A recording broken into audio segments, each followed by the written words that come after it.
வைகாசி விசாகம் பௌர்ணமி அன்று அமர்ந்து நான் என்கின்ற உணர்வு எங்கிருந்து வருகின்றது ஆழ்ந்து நோக்கினேன்.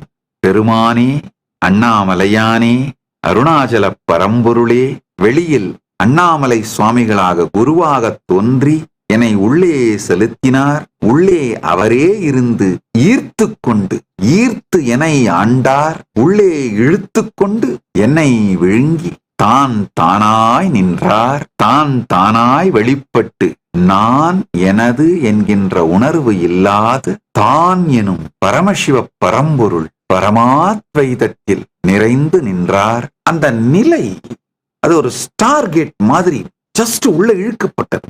உங்களுக்கு எல்லாம் புரிகிற மாதிரி சில வார்த்தைகளை சொல்ல முயற்சிக்கின்றேன். சினிமாலெல்லாம் காட்டுறாங்களே, வேற ஒரு டைமென்ஷன் திறக்குது, ஸ்டார் கேட் டைமென்ஷன்ஸ் எல்லாம் சொல்றாங்க. அது மாதிரி அது இன்னொரு டைமென்ஷன் திறந்தது.